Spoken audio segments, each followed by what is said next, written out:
This is Amy Amie the Dating Coach, as you know me. I just want to welcome you. And Delisa was going to join us, but she had a family emergency, so it'll be me tonight. And let's just hope good things are going on for you tonight. And I just want to say thank you so much for submitting your question. And I would love for you to stay at the end because I have a special gift for you at the end. So let's get started. I want to start with question number 1. And I think it's a really good question because this is something I think a lot of singles are wondering. How do you break up with someone when you aren't really dating? And, it's interesting because when you really don't have any skin in the game, right? And you want to be nice, you don't want to just ghost people because that's what most people do. They just ghost people. And it's really about treating people the way you want to be treated.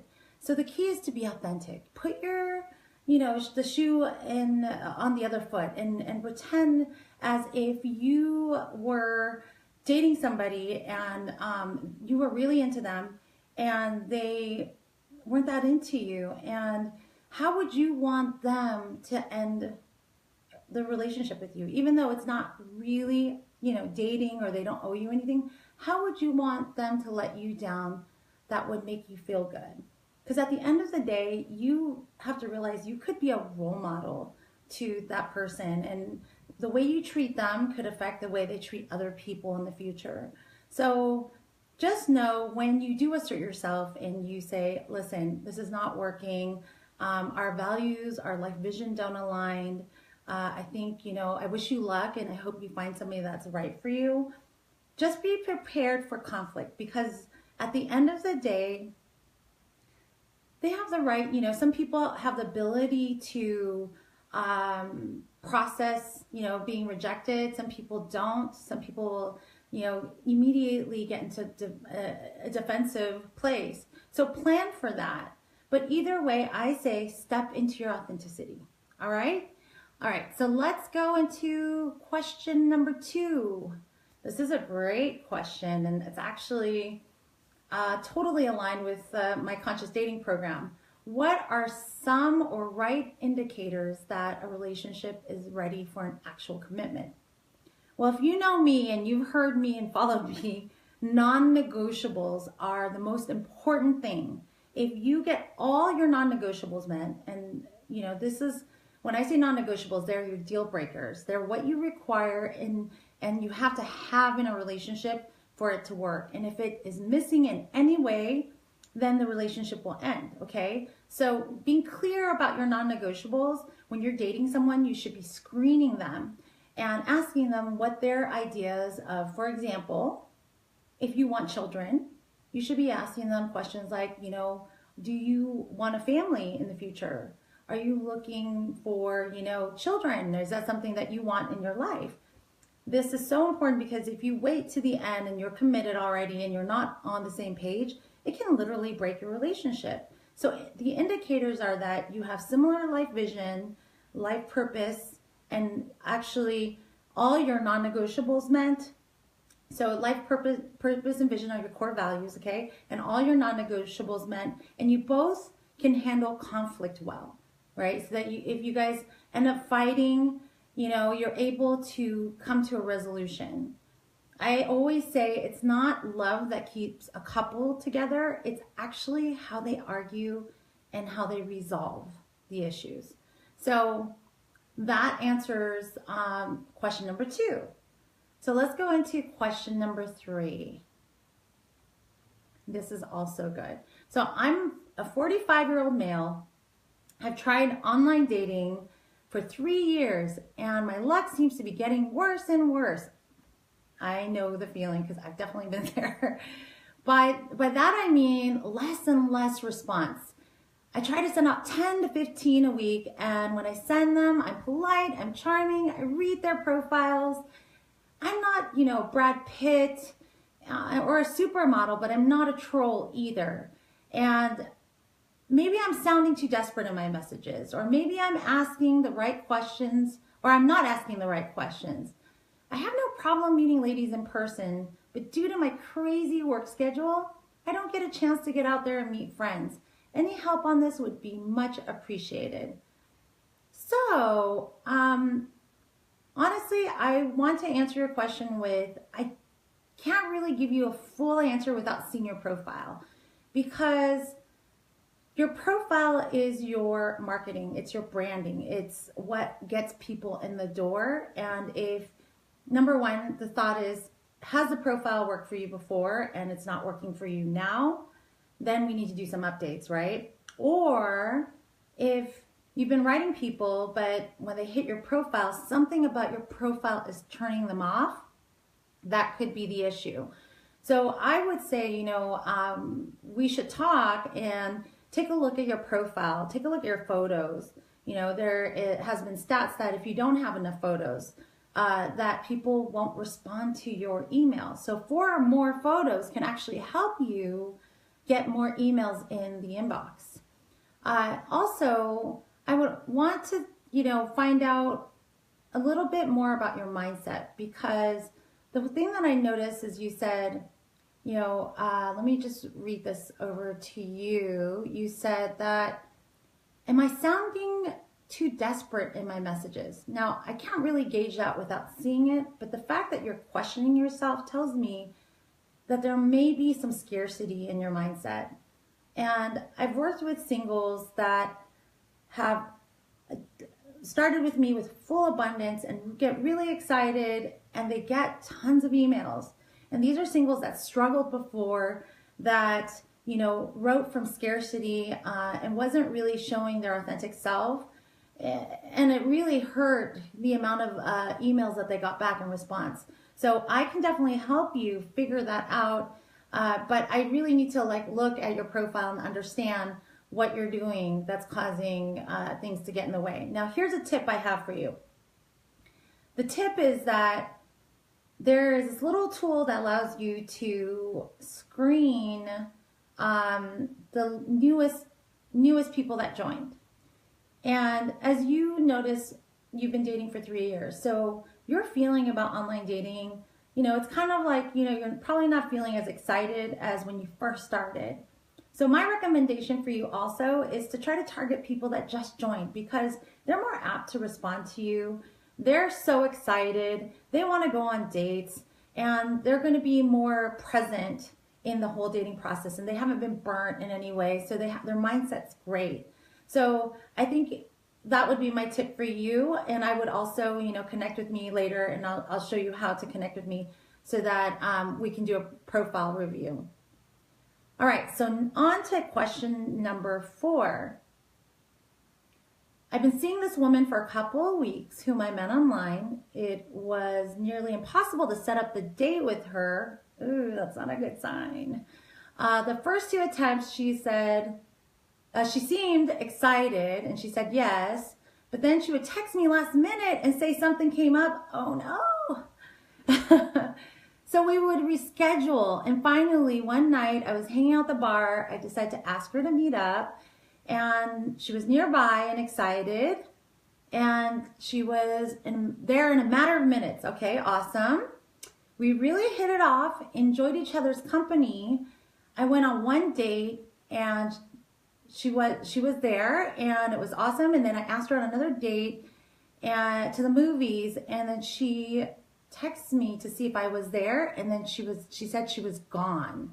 She didn't see me there, so she drove home. I was naturally upset. She texted me the following day and apologized, but I haven't responded yet. Okay, all right. So my question is, sorry, this is a long story, but hearing the full thing will help us. The question is, why is she being so flaky?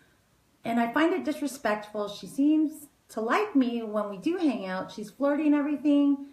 Is she trying to play hard to get, or just going out with me for free movies? Or is she confused? Okay. This to me is classic, because it's the I'm not into you move. I'm so sorry to say this, but you have to pay attention to their actions. And you're confused right now. There is a reason for that, because your intuition is right. She's confused. And people, just think about this. People are supposed to put their best foot forward in the beginning, okay? They're supposed to, be their best selves to impress you. And if they're not doing that, and this is what you're getting from day one, imagine being with them 3 months later, 6 months later, a year later. Is that what you really want in a relationship? So what I really think you should do is check yourself into taking down a list and making a list of your non-negotiables, understanding what you really require in a relationship. And when I say non-negotiables, it's not like I want somebody with blonde hair, somebody that's skinny, I'm talking about behaviors, values that you really want in a partnership, okay? And screen those behaviors. If they're not spot on, and treating you the way you want to be treated in the beginning of the relationship, that is a red flag. Do not ignore it. Do not justify because she's hot. It doesn't matter, because chemistry eventually will go away, and what you're left with is a relationship. That's why they call it the honeymoon phase. So for me, to you, and what my advice to you is, say no to what you don't want so that you can make room for what you do want. All right. So let's go into the next question. Okay, next question is, I've been struggling since moving to Texas. It seems that soon as a woman learns that I'm studying for a PhD, they automatically put me in the do not contact list. Oh, I'm so sorry. That sucks. Do others have this issue? And how can I, as a person seeking the perfect mate, make myself sound more attractive, at least for the first date and the next step? Okay.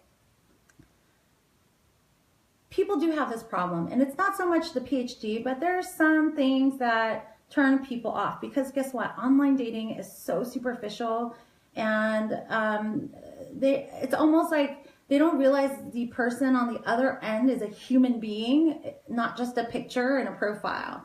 So what we have to do is work around that. Our goal is to really get into the mindset of how can we position ourselves so that people are more interested in us? How do we say things without lying, right? You want to be as authentic as possible. So rather than lead with your PhD, talk about your passion.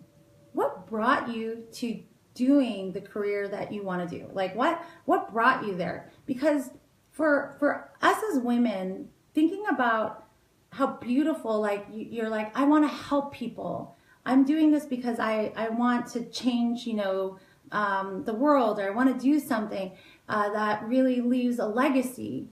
That sounds a lot more, a lot sexier than I'm studying to be for my PhD. And don't get me wrong, you can talk about studying for your PhD. You can talk about that in person once they've gotten to know you.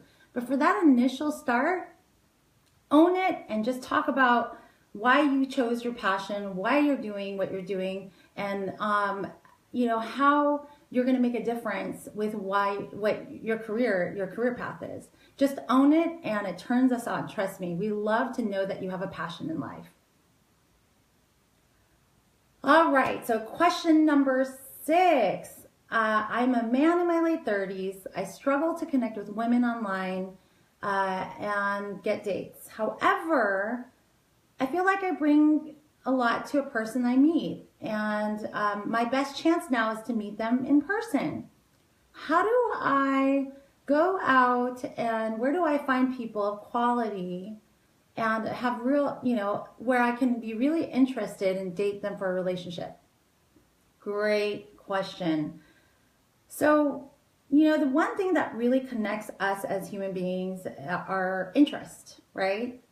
So I would recommend that you make a list of your hobbies, the things that you enjoy, things that really light you up and give you passion in life, right? Because those are the things that are going to bring out your best self. And when you're your best self and you're going out, to an event, and yes, there might be people that are married, there are people that are in relationships, and there are going to be single people there. It really gives you a starter, an easy opener for conversation. because you already have an interest in it. You don't have to fake it. You're authentic in the process. So I would make a list of all the things you enjoy. Now, here's the thing.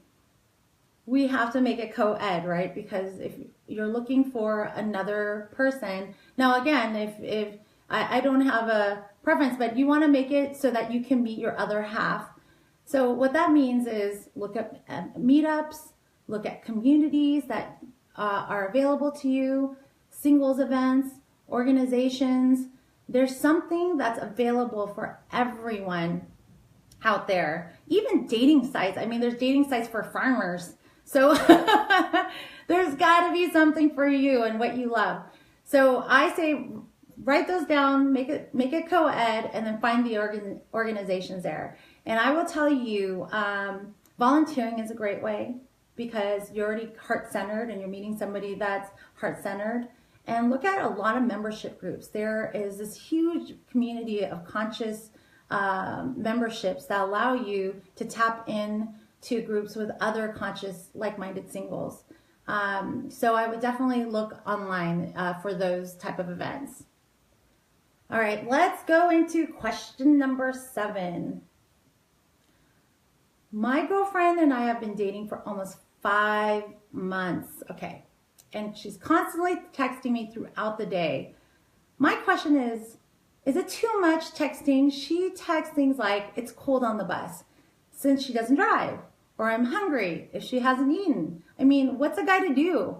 I want to be empathetic to her, but we text at least 250 to 300 times a day. Help! Okay. Well, it sounds to me in every relationship that, you know, when issues arise, it's one person's needs not being met. So I would really take a look at, it sounds like your needs not being met. I would really take a look at your happy place. She's texting you 250 to 300 times a day. If it's not what you like, then ask yourself, what do I like? What do I want? And if it's 100, then great. If it's, 200, then fine. But either way, you need to find out your happy place because she isn't a mind reader. And if you're getting bothered by the situation, you're going to have to express yourself to get your needs met rather than not saying anything and pleasing her and getting frustrated, which only leads to resentment. It's our job in a relationship for us to express our needs. No one else can do that for us. So all I say is find your happy place, focus on what you want and express that to her. And then I always say use the we conversation is, this is what would make me really happy. What can we do together? And how can we come up with some ideas to make both of our needs met? And when you both can get your needs met, guess what? You're in a happy place. All right. So our questions are done for the night. And I also, before we leave, I want to share with you a special that just for people that tuned in for Love FrogKisser, I am offering a killer profile makeover because I know dating is a foreign language online. And I know that, if you don't pick the right photos, you don't pick, create the right profile, you can use it as your weeding system. But if you don't know how to do it, you kind of leave the door open and every single person comes in. And then you get frustrated because you're getting people that you really don't want. So I'm offering this profile makeover where I'll spend 45 minutes with you and I'll look at your profile. I'll help you redesign it. I'll give you feedback on your photos. And believe it or not, your user ID matters. So I'm going to help you design one that attracts exactly what you want. We'll give you fun action steps, and then I'll give you a template so that you understand how to write people your I'm interested in you message. And then as a bonus, okay, you're going to get the 14 dating traps because mindset is everything. You're going to get dating red flags checklist. So when you're dating someone, you're like, I don't know if this person's really right for me. You can go down the list and check the list and then figure out if you should continue dating or not. And at the end of this, for you ladies out there, I will include, sorry, let me just grab this, a bonus of my book, for you, A Woman's Handbook to Online Dating. And by the way, men, these books, the tips in here apply to you too. So if you'd like, I'll send them to you. So just to let you know, I only have room for 10 people because I want to spend the quality time with you. So whoever will join after the 10 will be waitlisted. There's a coupon code that Delisa will send out. It's 25% off profile. And that's, again, the coupon code is 25, the % off profile. All you have to do is go to my website, Amie, A-M-I-E, thedatingcoach.com. Schedule a relationship readiness review with me. It's totally free and for us to get in conversation.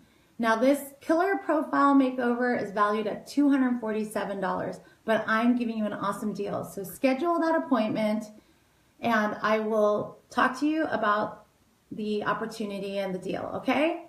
So I just want to say thank you for joining me tonight, and I look forward to meeting you. And thank you again for your questions, and I hope this was valuable for you because everything that I do is from my heart, and I hope to change the world of relationships by giving you the tools for you to be the chooser.